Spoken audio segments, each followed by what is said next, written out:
Some cars are more than just an automobile. Some cars inspire us. Some cars stoke our emotions. The Corvette has always been one such machine. This is the 2024 C8 Z06, and it's probably the best Corvette ever produced. The C8 platform is Corvette's first move to a mid-engine platform, and it's absolutely incredible. First envisioned in the 1960s by Zora Arkus Denthoff and later forged into creation by Corvette's executive chief engineer Ted Uchter, the C8 platform and now the Z06 have taken the Corvette from sports car to supercar status. The C8 Z06 will forever represent Zora's dream and Tad's legacy. The performance stats are simply astounding. 0 to 60 in 2.6 seconds. 0 to 100 in 5.9 seconds.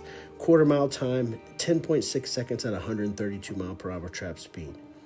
0 to 150 to 0 takes only 22.5 seconds, beating the Porsche 911 GT3 RS by almost 2 seconds. It remains the fastest naturally aspirated lap time ever in Car and Driver's Lightning Lap.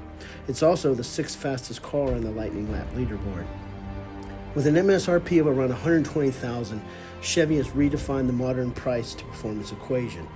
With its extraordinary mid-engine performance, exotic looks and personality, and hard-to-believe value, the Z06 is the new benchmark for what GM can do when engineers are given a long leash. The massive 14.6-inch front and 15-inch rear rotors with 6-piston front calipers and 4-piston rear calipers bring the Z06 from 60 miles per hour to a standstill in a mere 93 feet. The optional carbon ceramic rotors include 15.7-inch front and 15.4-inch rear rotors and further improved braking performance. The C8 is the first generation Corvette to not offer a manual transmission, and while this may not sit well with many of the Corvette purists, it's impossible to argue the performance the Tremec 8-speed DCT brings to the table. Shifts are super crisp, and GM claims that since the DC is able to pre-select the next gear, that these shifts occur in less than 100 milliseconds. This pre-selection is made possible because the DCT utilizes 2 clutches, one for even gears, 2, 4, 6, 8, and one for odd gears, 1, 3, 5, and 7.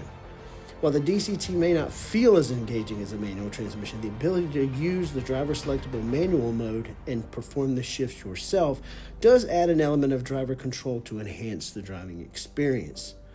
The C8 also hails a massive upgrade to the Corvette interior, where in previous generations it has been criticized for feeling cheap, with lots of use of the exotic material plastic. There's no shortage of premium materials in the interior of the new C8, and it offers a unique driver-focused cockpit feel. This is a massive upgrade across the entire C8 product line. Finally, no more cheap plastic interiors for the Corvette. It actually has an interior now to match its supercar levels of performance. This mind-blowing performance is made possible by the LT6. This is a dual overhead cam, 5.5-liter flat plane crank V8. It is the most powerful, naturally aspirated V8 ever placed in a production car. GM has made no secret that they purchased a Ferrari 458 and reverse engineered the LT6 based off of that. It delivers an astounding 670 horsepower at 8,400 RPMs and 460 pound-feet of torque at 6,300 RPMs. It has an 8,600 RPM redline. It has direct fuel injection. It has dual overhead cams with titanium intake valves and sodium-filled exhaust valves. It has an active intake manifold with 3 valves between each bank to optimize and pulse airflow back and forth between the halves to optimize performance at different RPMs. It has a race-inspired dry sump oiling system with 8-quart capacity. The flat plane crank and lightweight components like forged titanium connecting rods and forged aluminum pistons allow for fast, free revs.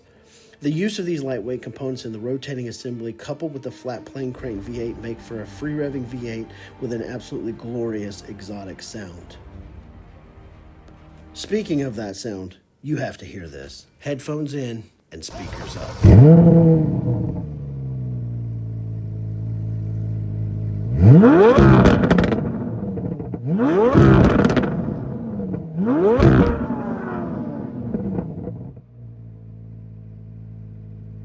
Not only does it sound good, but it's fast.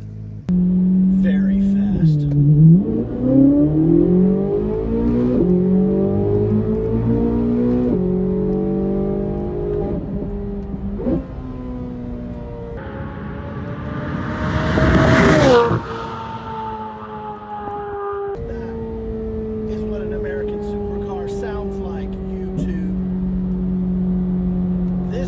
separates this car from every other American sports car that's come before it.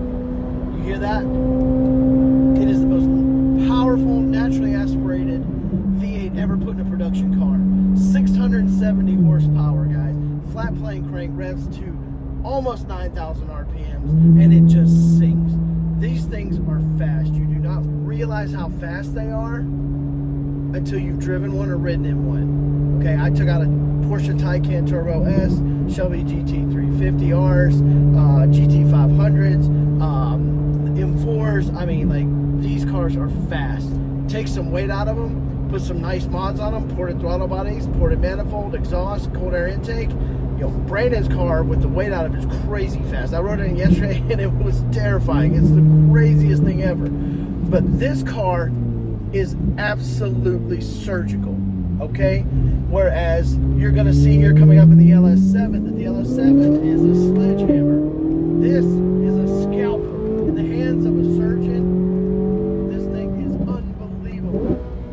And it is so much fun, and it is surgical. I am in sport mode, not track, and this thing is unbelievably precise. This is what makes me love cars. This is what I live for. This is amazing. I cannot believe we live in a day and age where Chevrolet has put out a Corvette that has a flat plane crank that sounds and performs like this, guys. The difference, yes, the fit and finish is better in this car. It's supercar worthy interior, in my opinion. The level has been upped. You'll see the difference when we get into the C6, but this car is an absolute weapon. I've had this car out on track. I've done the Ron Fellows. I've drag raced and I've tracked it. These cars are amazing, and they are wicked fast. This took the Corvette from American Bruiser, American sports car. Yeah, you can compete with the M3s, the M4s, to now you're dominating. The ZR1 coming out, next level, shots fired. Chevy put the world on notice.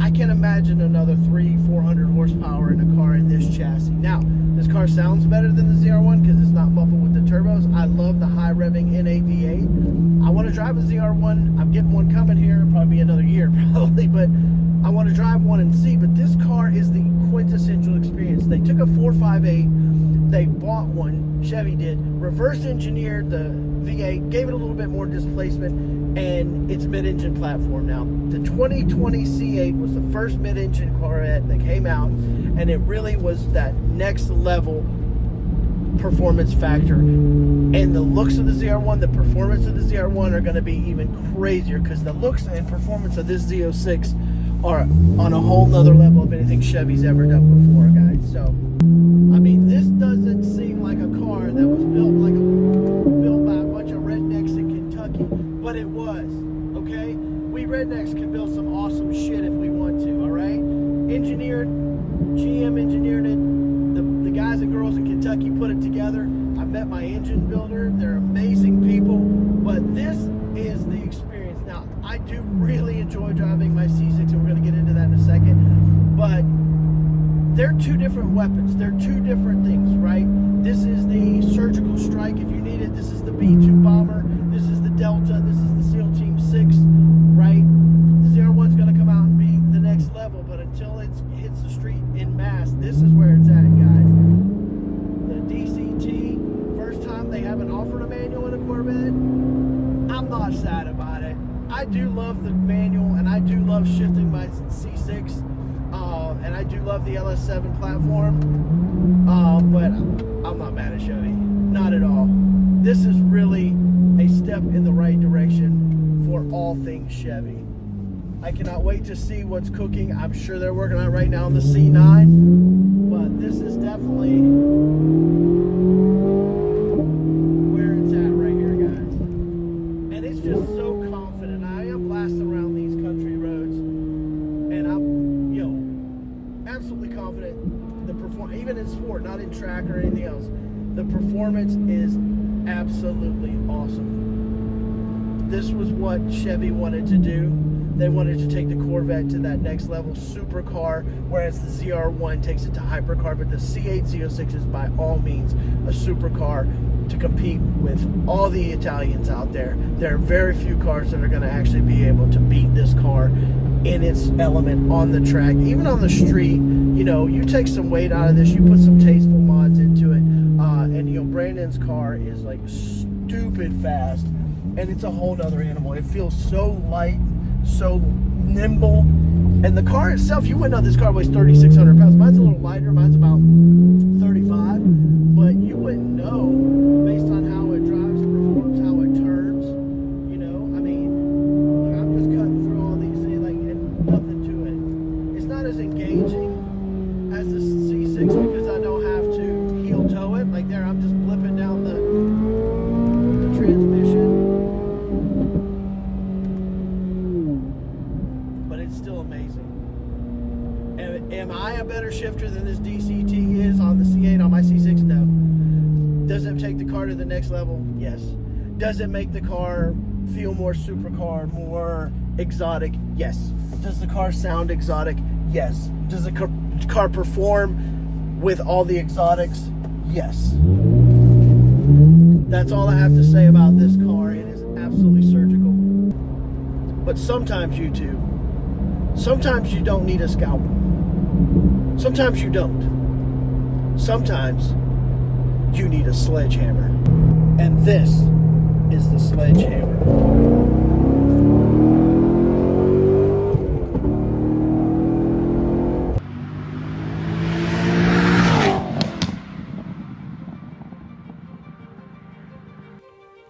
This is the 2012 C6 Centennial Edition Z06.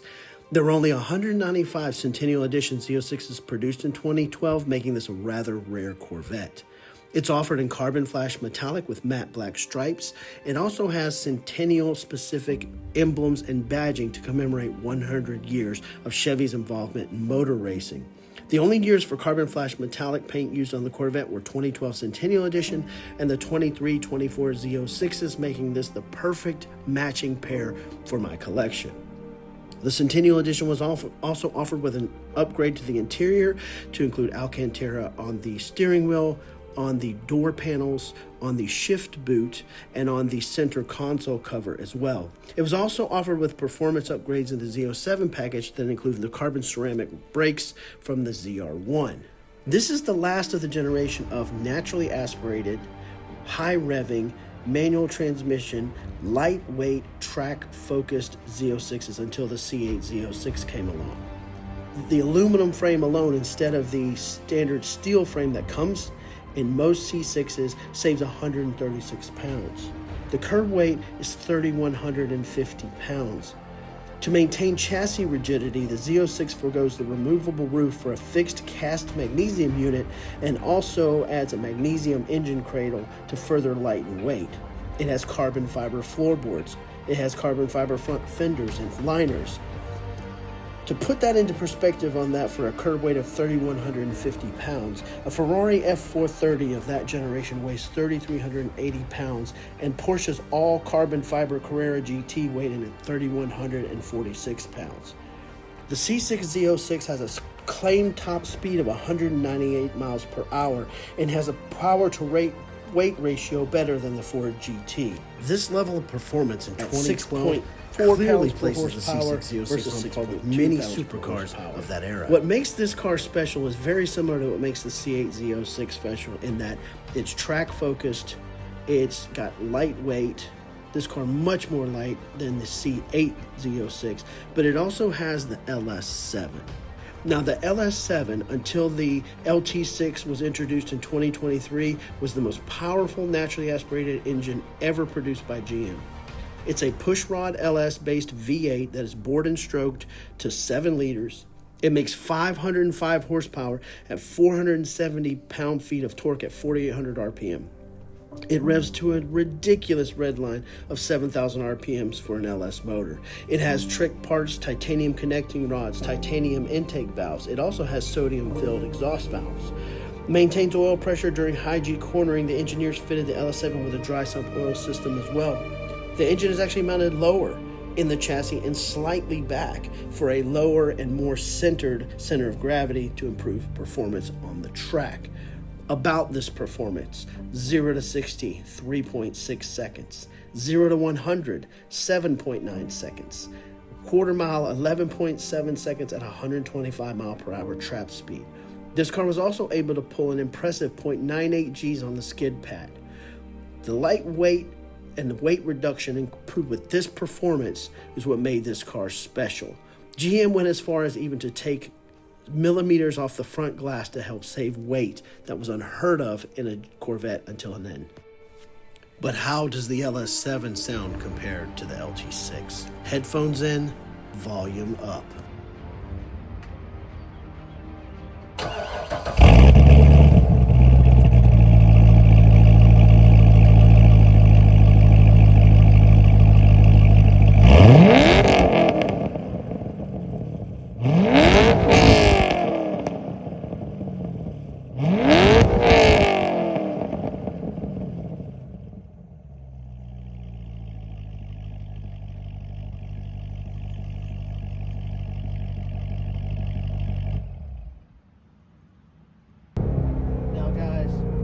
Got to remember, this car is 13 years old, okay? Back when this car was introduced in the C6 generation with the Z06, they gave it the track focus suspension. I have the Selective Magna right here, Tour. I am now in Sport. You have Performance then, but this car was a track focused machine, okay? Now what the C8 does, the C8 Z06 does, with a very high revving, very precise, flat plane crank V8 that makes that glorious noise and does it in such a symphonic way. The LS7 does it with just absolute brute strength. Okay, it's a boarded stroked LS out to 7 liters. It makes 505 horsepower from the factory in the mid 2000s. That was absolutely mind blowing. Okay, now the performance metrics, of course, of 13 years difference in cars as they sit stock. Obviously, the 0-60 times, the C8 Z06 is faster, has a dual clutch transmission. The traction control is better. Even though the traction control in this car is good, and this car at stock power levels like it is right now, it hooks, okay? But quarter mile for the Z06, C8 Z06, low 10s, mid 10s, depending on how your weather is and how you hook. Whereas this car was, low 11s, high 10s, right? But the weight difference, this car's 3,100 pounds, 3,150 versus 3,650, give or take, 3,600. You can also mod this LS7 to the moon, okay? This platform will easily, and I mean easily, make almost 700 to the tire if you max build this in A. And if you boost it, sky's the limit, right? You can build an LS motor boosted 12, 13, 1400 horsepower. The cool thing is the rest of the car and all the driveline matched so well, okay? And then, this transmission is so smooth, right? And I can just heel toe it down, boom, drop the gear. It is very precise as well, especially in the sport setting and the performance setting on the Magna. But it's a different precise. It still handles well. It still has all the confidence in the world and gives you all that confidence, but it does it in a different way, right? Okay, I actually love the experience of this car more than the C8 Z06. Why? Because the C8 Z06 has the dual clutch transmission. It's not as engaging as this car is to be rolling my own gears and heel towing like that, going into turns and just driving the car, okay? This is probably my favorite car I have ever driven. I'm not gonna lie. I had never driven a C6 Z06 until I had gotten this car, but I knew bucket list I wanted one just for the performance, and I plan on building it. I've ordered all the parts. They're starting to come in now, but looking at it from a standpoint of, I'm at a goal of 620, 650 to the tire on E85 and get it down to about 2950 for the weight. This car should be extremely competitive, if not faster than my C8 Z06. And I love rowing the gears. I grew up on manuals. I have always loved heel toe shifting. Again, it takes some of that out of it with the DCT and the C8, but this is the last, in my opinion, the C6 Z06, the C6 ZR1, the C6 Grand Sports were the last real great drivers cars. Now I know some people are going to get at me on the C7 was a great platform too, and it was, guys, it was. But you had Rev Match, you had all the other stuff that kind of took some of the driving experience away from you, right? Like, I'm not even winding this thing the whole way out to 7,000. It pulls because there's so much torque.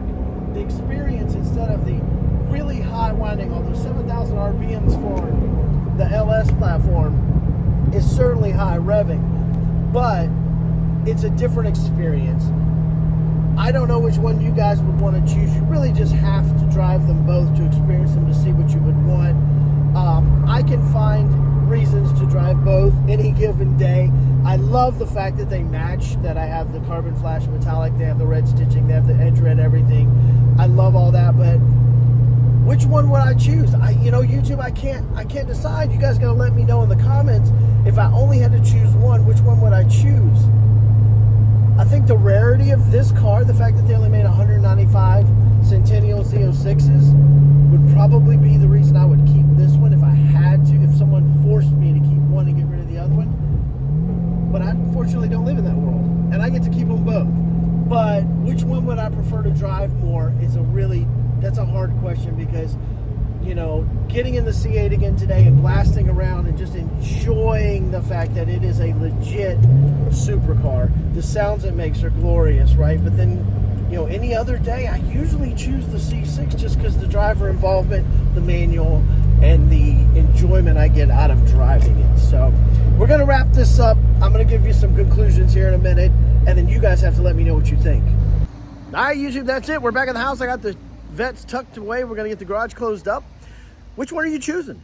All right, if you had to keep one, are you keeping the C8 Z06, the Centennial C6 Z06? What about just driving it? Which one would you prefer to drive? I mean, I live in a world where I get to drive both. I really like them both for separate reasons, but I'm not complaining because I get to drive them both. I mean, how can you complain? That's amazing, right? You just can't. So, guys, thanks for joining me today. I'm glad you guys enjoyed this video. If you haven't already, like, share, and subscribe. Remember, be legendary, because legends never die.